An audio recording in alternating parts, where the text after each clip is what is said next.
of new factories. And we believe there's still meaningful room for improvement there. Regarding autopilot and AI, our vehicles now driven over 500 million miles with FSD beta, full self-driving beta, and that number is growing rapidly. We recently completed a 10,000 GPU cluster of H100s. We think probably bringing it into operation faster than anyone's ever brought that much compute per unit time into production, since training is the fundamental limiting factor on progress with full self-driving and vehicle autonomy. We're also seeing significant promise with FSD version 12. This is the end-to-end AI where it's on count in, controls out, or really you can think of it as there's just a large bit stream coming in and a tiny bit stream going out, compressing reality into a very small set of outputs, which is actually kind of how humans work. The vast majority of human data input is optics from our eyes. And so we are, like the car, photons in, controls out, with neural nets, just neural nets in the middle. It's very interesting to think about that. We will continue to invest significantly in AI development, as this is really the massive game changer. And I mean, success in this regard in the long term, I think, has the potential to make Tesla the most valuable company in the world by far. If you have fully autonomous cars at scale and fully autonomous humanoid robots that are truly useful, it's not clear what the limit is. Regarding energy storage, we deployed 4 gigawatt hours of energy of storage products and as this business grows, the energy division is becoming our highest margin business. Energy and service now contribute over $500 million to quarterly profit. The Cybertruck, I know a lot of people are excited about the Cybertruck. I am too. I've driven the car. It's an amazing product. I do want to emphasize that there will be enormous challenges in reaching volume production with the Cybertruck and then in making the Cybertruck cash flow positive. This is simply normal for when you've got a product with a lot of new technology or any new vehicle, brand new vehicle program, but especially one that is as different and advanced as the Cybertruck, you will have problems proportionate to how many new things you're trying to solve at scale. So I just want to emphasize that while I think this is potentially our best product ever, and I think it is our best product ever, it is going to require immense work to reach volume production and be cash flow positive at a price that people can afford. Often people do not understand what is truly hard. That is why I say prototypes are easy, production is hard. People think it's the idea, or you make a prototype, you design a car. And it's not as though designing a car is that just anyone can do it. It does require taste. It does require effort to design a prototype. The difficulty of going from a prototype to volume production is like 10,000% harder to get to volume production than to make the prototype in the first place.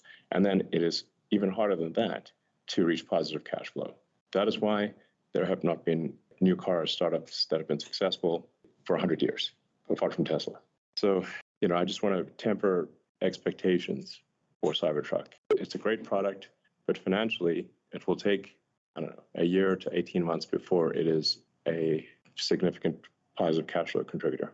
I wish there was some way for that to be different, but that's my best guess. So it really the demand is off the charts. We have over 1 million people who have reserved the car. So it's not a demand issue, but we have to make it, and we need to make it at a price that people can afford.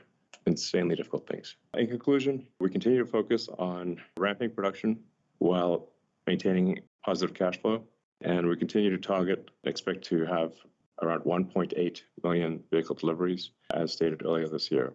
The Tesla AI team is, I think, one of the world's best, and I think it is actually by far the world's best when it comes to real-world AI. I'll say that again. Tesla has the best real-world AI team on Earth, period, and it's getting better.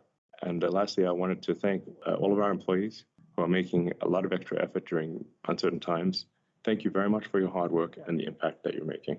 Thank you very much, Elon. And our CFO, Vaibhav, had some opening remarks as well. Thanks, Martin. Our vehicle deliveries in Q3 outpaced production, and we had yet another record quarter of profitability in our energy business. Congratulations to the Tesla team for their continued focus on operational excellence as we navigate through a period of economic uncertainty, higher interest rates, and shifting consumer sentiment. As Elon mentioned, our Q3 operational and financial performance was impacted by planned downtimes for our factory upgrades. This was necessary to allow for further factory improvements and production rate increases Despite such factory shutdowns, our cost per vehicle decreased to approximately $37,500. We saw sequential decreases in material costs and freight. Reducing the cost of our vehicles is our top priority. On the operating expenses front, R&D expenses continue to rise due to Cybertruck prototype builds and pilot production testing, combined with spend on AI technologies like full self-driving, Optimus, and Dojo. We have and will continue to make investments in these areas, and hence our capital expenditure and R&D will continue to grow in the near term. However, our focus is to continue making investments through positive cash flow from operations. This year itself, we have generated operating cash flows of approximately $8.9 billion and free cash flows of approximately $2.3 billion. Our other businesses are becoming more prominent on a standalone basis, with energy business leading the charge primarily from the growth in megawatt deployments. Our services and other businesses on a year-on-year basis also continue to show positive momentum as we benefit from our growing fleet. As regards our pricing strategy, in addition to what we have shared before, I want to elaborate that most car buying happens with one or other form of financing, and hence we also view pricing in terms of monthly costs for the customer. And therefore, as interest costs in the US have risen substantially, it has required us to adjust the price of our vehicles to keep the monthly cost in parity. We've tried to offset such adjustments via our focus on reducing costs. However, there is an inherent lag in cost reductions, which in turn impacts margins. To that extent, we recently announced a partner vehicle leasing program in the US, whereby you can get a standard range Model Y for as low as $399 a month. In conclusion, as we navigate through a challenging economic environment, we're focused on reducing costs, maximizing delivery volumes, and continuing making investments in the future, in particular AI and other next-generation platforms. We believe this strategy positions us well for the long term. Once again, I would like to thank the Tesla team for their efforts in the last quarter. Thank you very much. And now let's go to investor questions. The first investor question comes from Craig.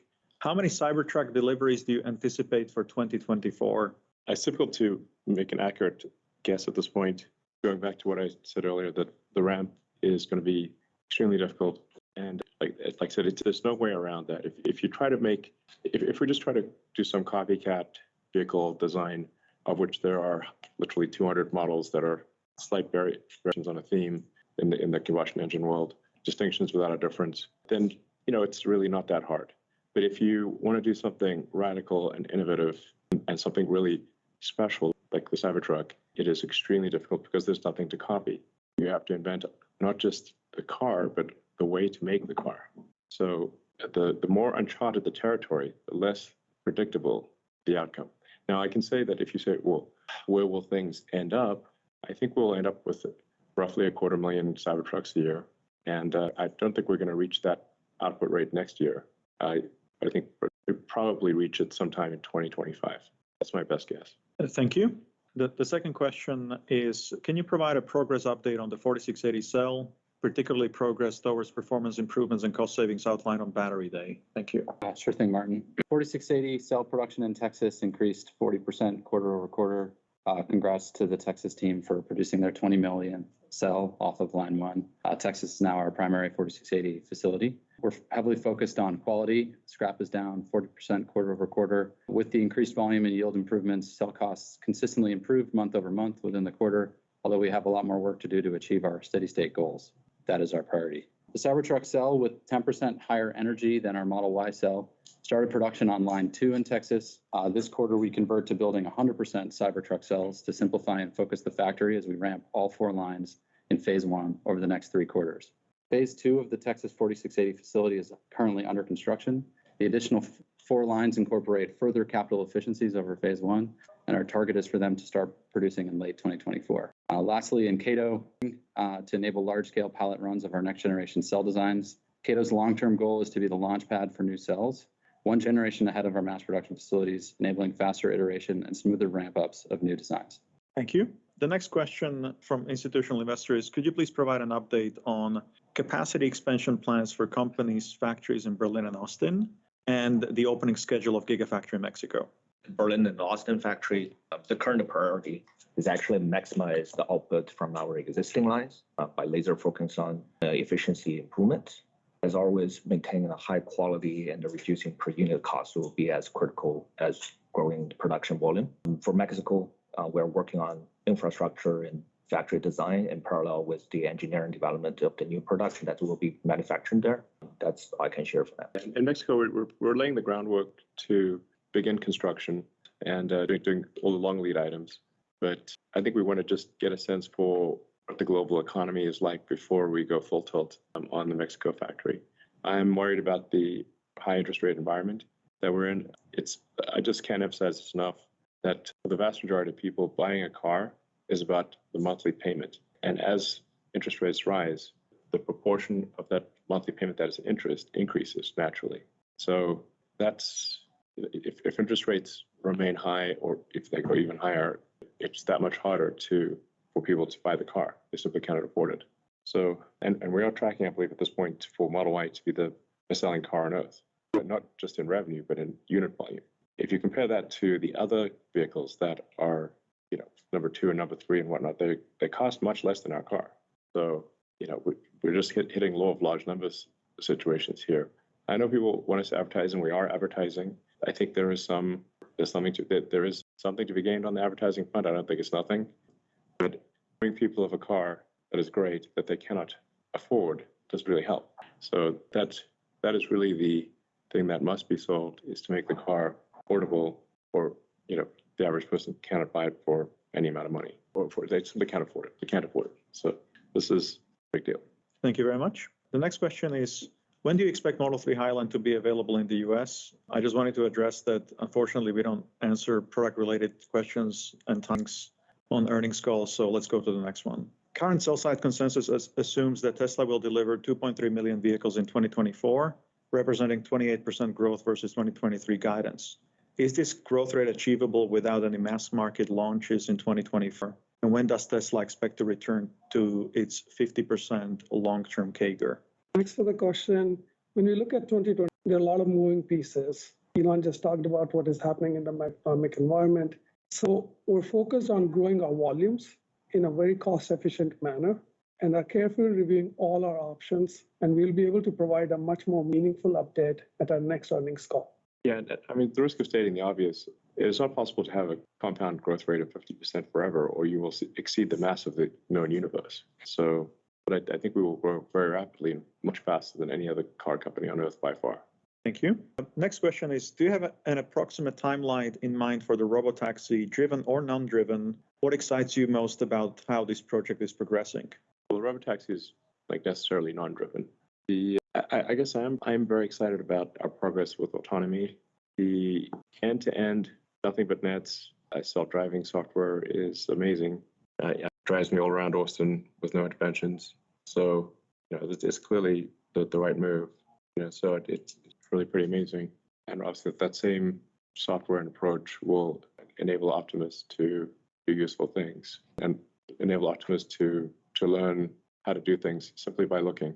So, extremely exciting in the long term. As I mentioned before, given that economic output is number of people times productivity, you no longer have a constraint on people. Effectively, you've got a humanoid robot that can do as much as you'd like. Your economy is quasi-infinite, infinite for all intents and purposes. So, and I don't think anyone's going to do it better than Tesla, not by a long shot. Boston Dynamics is impressive, but their robot lacks a brain. Sort of like the Wizard of Oz or whatever. Yeah, lacks a brain. And then you also need to be able to design the humanoid robot in such a way that it can be mass manufactured. And then at some point, the robots will manufacture the robots. Now, obviously, we need to make sure that there's a good place for humans in that future, and we do not create some variant of the Terminator outcome. So we're going to put a lot of effort into localized control of the humanoid robot. So basically anyone will be able to shut it off locally, and you can't change that even if with like a software update, you can't change that. It has to be hard coded. Thank you. The next question is, why was the price dropped on FSD if it is getting better and Robotaxi is expected so soon? Well, we just wanted to make it more affordable. I think over time, the price of FSD will increase proportionate to its value. So I would regard the current price as a kind of a temporary low. Thank you. The next question is again on FSD. Mercedes is accepting legal liability for 1.3. Well, there's a lot of people that assume we have legal liability, judging by the lawsuits. We're certainly not being let off the hook on that front, whether we would like to or wouldn't like to.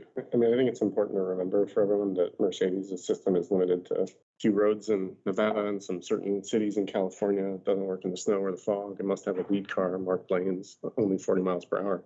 Our system is meant to be holistic and drive in any conditions, so we obviously have a much more capable approach, but with those kind of limitations, it's really not very useful. I think some people understand the profundity of the Tesla AI system. Most people, very few. It's basically baby AGI. It has to understand reality in order to drive baby AGI. Thank you. The next question on Optimus. Will Optimus be working on Gigafactory lines next year? If so, how many would you guess will be deployed? I think at this point we are not ready to discuss details of the Optimus program, but we will provide periodic updates online. So as you can see, where Optimus a year ago could barely walk, and now it can do yoga. So a few years from now, it can probably do ballet. Sounds good. And the last question from investors is, Neuralnet path planning represents a significant advance in capability and safety for FSD. What steps is Tesla taking to make this technology available outside the US? Yeah, our approach has been to try to get it, like the more places we try to make it work, the harder the problem is. So the reason we don't do it in all countries simultaneously is that it would take much longer to make it work anywhere at all. So that's why it's currently just North America.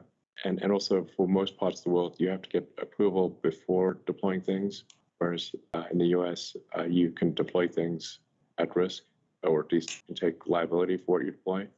So whereas most countries require some sort of extensive approval program. So we only want to go through that extensive approval program when we think it's kind of ready for prime time in that country. I apologize that it's not in those countries, but we keep finding ways to make it better.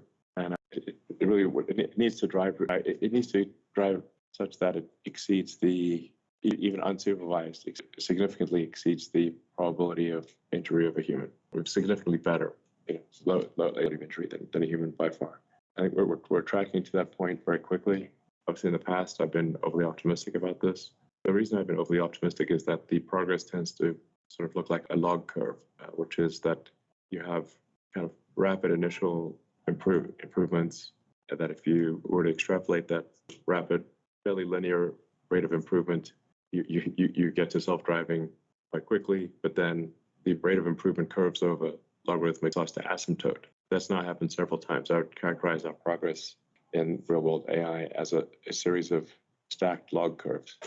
I think that is also true in other parts of AI, like LLMs and whatnot, series of stacked log curves. Each log curve gets higher than the last one. So if you keep stacking them, keep stacking logs, eventually you get to FSD. Thank you. Let's now go to analyst questions. The first question comes from Will Stein from Truist. Mute yourself. Great. Thanks so much for taking my question, and thanks for all the updates today. We learned earlier in the call, it sounds like you don't think the truck will ramp to significant volume until its third year of production. Should we have a similar anticipation for the ramp of the Nextgen platform, or is there any reason that we should be maybe more optimistic or pessimistic about the ramp profile there? Thank you. Yeah, I mean, to be clear, it's not really the third year of production. It's kind of like the 18th month of production is roughly my guess. So it's just that it'll happen is that it starts this year, spans next year, and gets to 2025. So technically there are 3 calendar years in there, but there's actually only 18 months, not 3 years. I would be very disappointed if it took us, and that would be shocking if it took us 3 years. But 18 months from initial deliveries to reach volume and reach prosperity with an immense, I can't tell you how much the blood, sweat, and tears level required to achieve that is just staggering. I've been through it many times.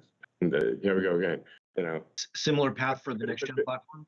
I mean, there's like unique complexity to Cyber. Yeah. I mean, Cybertruck is. Yeah. I mean, we dug our own grave with Cybertruck. Nobody. In general, I find nobody digs their grave better than themselves. And so, it is. Cybertruck is one of those special products that comes along only once in a long while. And special products that come along once in a long while are just incredibly difficult to bring to market, to reach volume, to be prosperous. It's fundamental to the nature of the newness.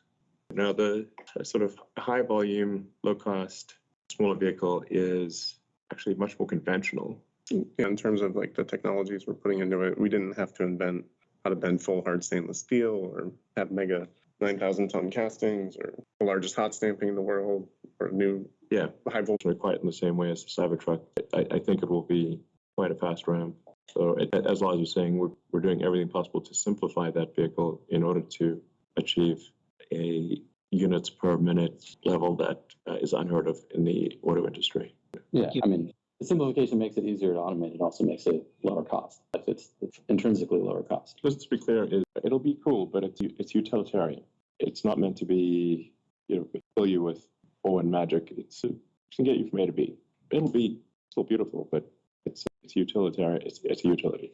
Doesn't have 14 inches of travel in its suspension. Yeah. I mean, the Cybertruck has a lot of bells and whistles. All right, thank you very much. Let's go to Pierre Ferragu from New Street Research. Hey, can you hear me fine? Yes?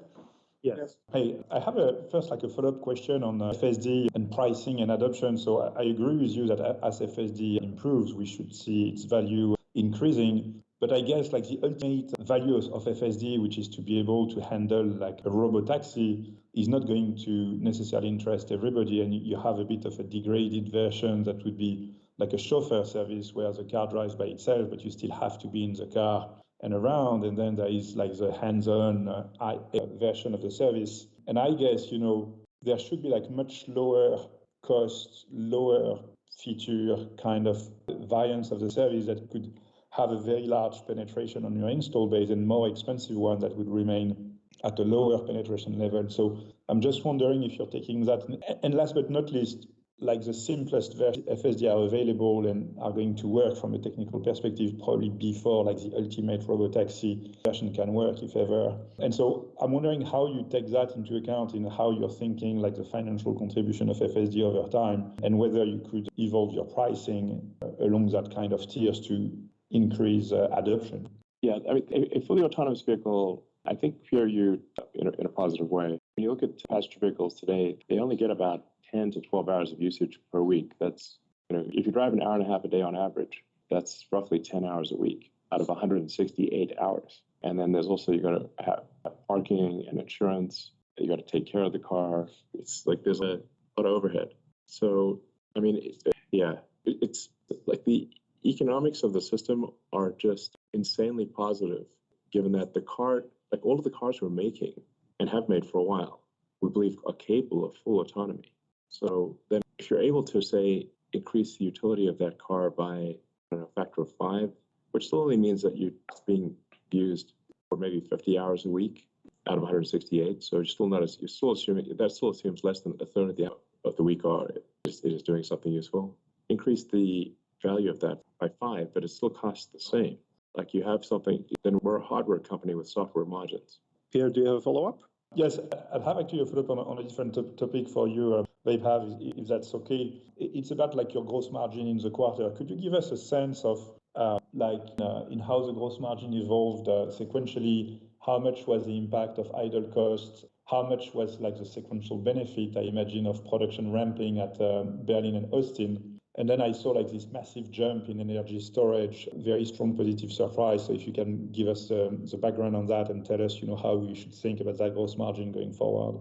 Thanks for that question. So in terms of, you have a few different aspects of your question. So if I just look at from Q3 perspective, obviously factory idle time had an impact.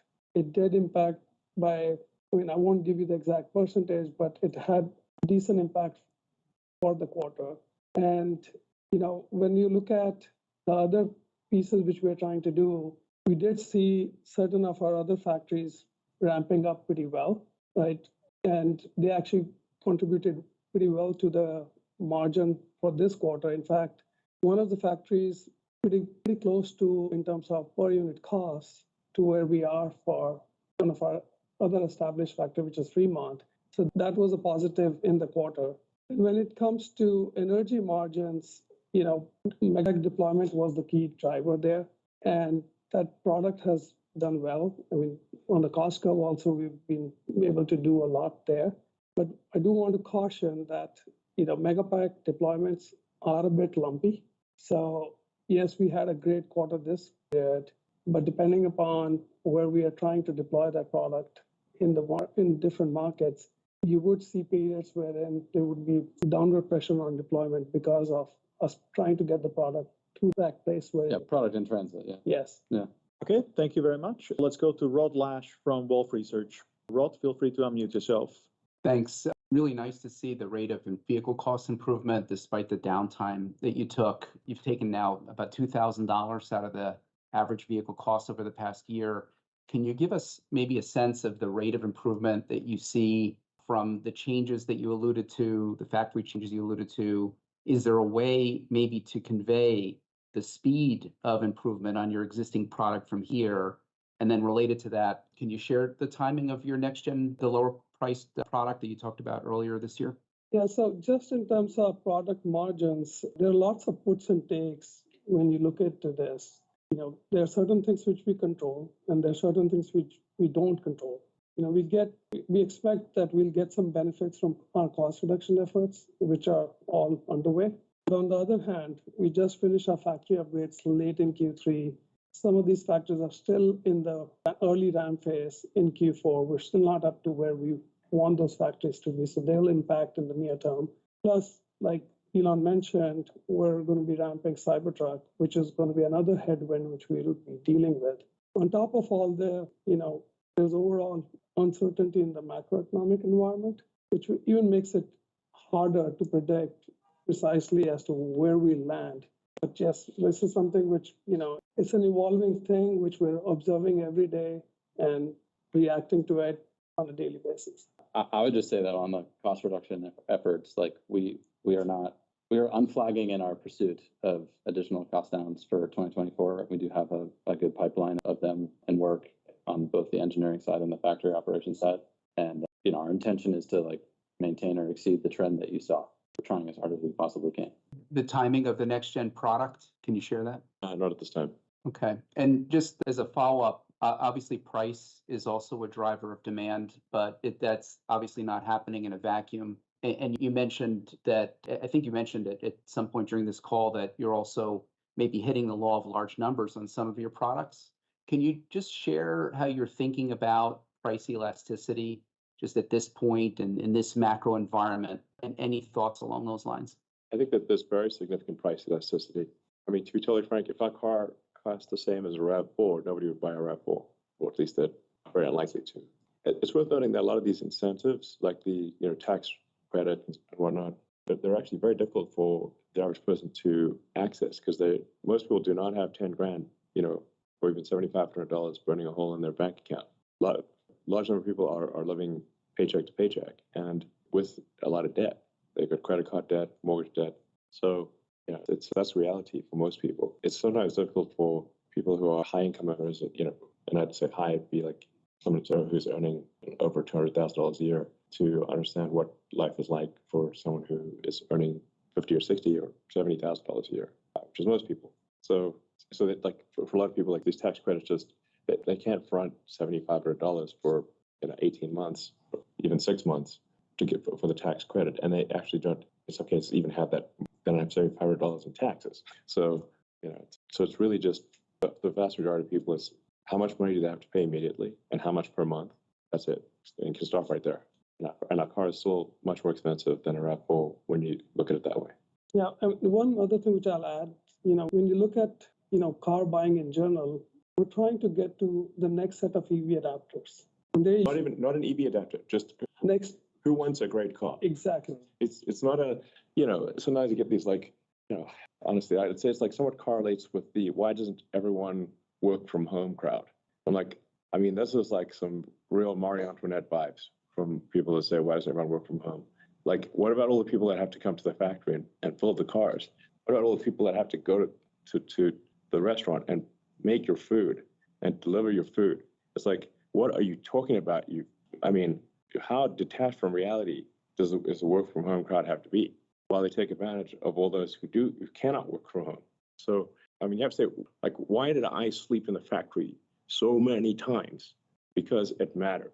So I just can't emphasize how important cost is. It's not an optional thing for most people. It is a necessary thing.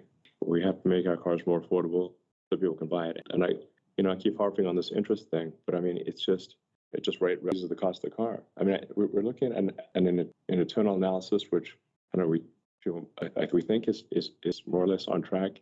That when you look at the cost or the price reductions we've made in, say, the Model Y, and you compare that to how much people's monthly payment has risen due to interest rates, the price of the Model Y is almost unchanged. If you factor in the change in interest rates. Yes, which is the thing that matters is the monthly pay. It's how much money do they have to put down, and do they literally have that in their bank account, or will the check bounce? And then what is the monthly payment? And it doesn't matter if that monthly payment is principal, interest, or whatever. It's just a number, and that number has to not cause their bank account to go negative. That's it. So, going from near zero interest rates to the current very high interest rates, the actual monthly payment is basically the same. It's just a bunch more of it is going to interest. And there's some incremental challenges beyond that, which is the difficulty of getting credit at all has increased. And so the number of people who simply cannot get credit, period. Even if they've got a job and everything's solid, the banks are, a little gun shy on handing out credit, given that a bunch of them kicked the bucket earlier this year. Yeah, there's also just fewer options. Even if they want to hand out credit, there's fewer banks to go to. It's like, does your bank still exist? Yeah. Well, if your bank does not exist, you have to establish a relationship with a new bank. And, so a lot of regional banks are died. And I mean, even Credit Suisse, I mean, geez, that was a shocker. Got like a 160-year-old-ish Swiss institution that doesn't exist anymore. That's mind-blowing. And I think there's still quite a few shoes to drop on the bad credit situation. Commercial real estate obviously is in terrible shape. Credit card debt has been rising. The credit card interest rates are usurious, over 20% interest rates, meaning which over time it becomes obviously extremely punishing. Because if somebody's paying 20% interest on their credit cards, it means they cannot pay them off. Now, if you cannot pay them off and you're still accruing interest at 20%, that's headed to a bad place. Thank you. Let's go to next question from George from Canaccord. Thank you for taking my question. Just to focus on the cost per vehicle, coming down in future quarters, as you discussed in your written remarks. I'm curious as to what the levers of that could be. Is it more scale, more factory utilization? Is it material cost reductions? Are there things like gigacasting? I mean, could you just kind of give us some data points to give us confidence that's going to come down over time? And if I can sneak one in, please. There are press reports, and I know how perilous it is to believe some of these, but they say that you've included radar as an option in some Model Ys in China, and I'm just here to ask if that's true, and if so, why? Thank you. We've not included radar. We have radar as a Tesla designed radar as an experiment in the Model S and X. That's it. We'll see whether that experiment is worth it, but there are no plans to integrate radar into 3 and Y. Just as humans drive well, and in fact, an excellent human driver can drive with amazing safety simply with their eyes. The car will far exceed the average human safety just with vision, far. Because the car is looking at all directions at once, and we don't have eyes in the back of our head. So, and the computer never gets tired and never gets distracted, get drunk, hopefully. And so radar is, what really matters is how much does it affect the probability of an accident? And in order for the radar to be effective, you have to be able to do radar-only braking, or you have to do actions that are radar-only. Otherwise, you get this disambiguation problem between vision and radar. That's why we actually turned off the radar in cars historically that we had shipped. Model 3 and Y used to have radar, but we turned it off because the radar actually generated more noise than signal. Now, the Tesla designed radar is a high-resolution radar that has some potential to be useful, but the jury is still very much out on whether that is in fact the case. On the cost question, I guess from the vehicle side, as Drew mentioned earlier, we are always trying to engineer our products to be cheaper to make and more efficient to make. That comes obviously on the engineering side as we come up with new innovations, but as well on the supply chain side with our partners. We work with them to automate some of their lines, remove their bottlenecks and their high costs as well. On the logistics side, getting parts to the factory. It's not like a one thing that you have to attack cost everywhere. and we do it ruthlessly at all times. Operations efficiency, all of the above. Yeah, I mean, I would say there's a whole laundry list of things which we are chasing. We internally call it the cost attack, where we're literally going line by line and saying, how can we make it better? And it's a grind. The grind. Game of pennies. It's like Game of Thrones, but pennies. I mean, first approximation, if you've got a $40,000 car and roughly 10,000 items in that car, that means each thing on average costs $4. So in order to get the cost down, say by 10%, you have to get 40 cents out of each part on average. It is a game of pennies. We play it willingly. We play it. Yeah, done it many times. And, even something as simple as like a sticker, like there's too many stickers internally in the car that nobody ever sees. There's, something as simple as a QR code. You might think, well, putting a QR code on part, why not just put them on there? It's like, well, are we actually going to use that QR code? Costs a penny. Yeah, exactly. And then inevitably, sometimes the QR code doesn't go on properly, or you can't read it properly, and then it stops the line. Costs more than a penny. Yeah, absolutely. So So it's chipping away with it does feel like digging a tunnel with a spoon at times. Very much escaping prison. on top of it, like we said, we did some factory upgrades, so we expect volume to go up. That would also bring some savings from higher production. But then on the flip side, we're going to be ramping a new product like Cybertruck, which we talked about. So yeah, so those are the real puts and takes which we are working for. Yeah, but there's not like some accidentally, some brick of gold that we've gotten from the car, unfortunately. And it's, we're trying to be very rigorous about improving the quality and capability of the car, because, it's like any fool can reduce the cost of a car by making it worse and just, deleting functionality and capability. And that's how cool this sort of any fool. It's like if you want to lose weight and you say, well, I need to lose 15 pounds right away. Well, you could chop your arm off, but then you're sitting there with one arm, and you're still fat. So yeah, you actually have to eat less food and work out. That's the actual way. And Doctor's advice. yeah, it's not super fun because food is delicious, and I personally am not I don't love working out. I know some people do. I wish I did, but I don't. Unless moving the mouse consists of working out, in which case I love moving the mouse. All right, let's go to Colin Langham from Wells Fargo. Colin, can you unmute yourself? Oh, sorry about that. Do you hear me now? Yes. Oh, great. Thanks for taking my question. You said in the commentary that you're not going full tilt on the plant in Mexico until there's signs that the economy is strong. Can you continue at a 50% CAGR without that plant? And where would that come from? And any color on what you mean sort of not going full tilt? Could that plant get delayed indefinitely? Or what are you kind of talking about? No, we're definitely making the factory in Mexico. We feel very good about that. We put a lot of effort into looking at different locations, and we feel very good about that location. And we are going to build a factory there. It's going to be great. The question is really just one of timing. And, I'm just going to be a broken record on the interest front. It's just the interest rates have to come down. Like if interest rates keep rising, you just fundamentally reduce affordability. It is just the same as increasing the price of the car. So I just don't have visibility into. If you can tell me what the interest rates are, I can tell you when we should build the factory. We're going to build it, and I think we'll start the initial phases of construction next year. But I am still somewhat scarred by 2009 when General Motors and Chrysler went bankrupt. So, well, that's now 14 years ago. That is seared into my mind with a branding iron, because Tesla was just hanging on by a thread during that entire time. And when we closed off a financing round in 2008 at 6 p.m. December 24th, Christmas Eve, and if we had not closed that financing round, we would have bounced payroll 2 days after Christmas. So we actually closed that round on the last hour of the last day that it was possible.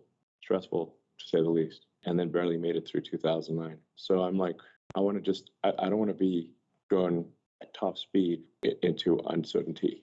A lot of wars going on in the world, obviously, as well. So, and we have room here, like in Giga, Texas. You said we still have room in this building. It's not full with Cybertruck and Model Y, and there's plenty of growth opportunities still to have inside the building where our team already is. We also have 2,000 acres here. Yeah, so there's also a bunch more. We're actually only occupying a tiny corner of the land that we have. So, we could technically do all the scaling necessary just here. So, personnel is our biggest challenge in that the greater Austin area only has, generously, the greater Austin area only has 2 million people. So people are moving here and they're willing to move here, but there is somewhat of a housing crisis. They got to live somewhere. So Okay. yeah, so I don't know. I mean, I'm just curious. I'm not saying things will be bad. I'm just saying they might be. And I think Tesla is an incredibly capable ship, but if we need to make sure as if the macroeconomic conditions are stormy, even if the best ship is still going to have tough times, the weaker ships will sink. We're not going to sink, but even a great ship in a storm has challenges. Now that storm will apply to everyone, not just us, and not just the auto industry. It'll apply to everyone, I think. So apart from necessary sort of staples like food and stuff, but so I don't know. If interest rates start coming down, we will accelerate. All right. If anybody's got any guesses on this, I'd love to be less wrong, and I apologize if I'm perhaps more paranoid than I should be, because that might also be the case, because I have PTSD from 2009, big time, and then 17 through 19 were not picnic either. That was very, very tough going.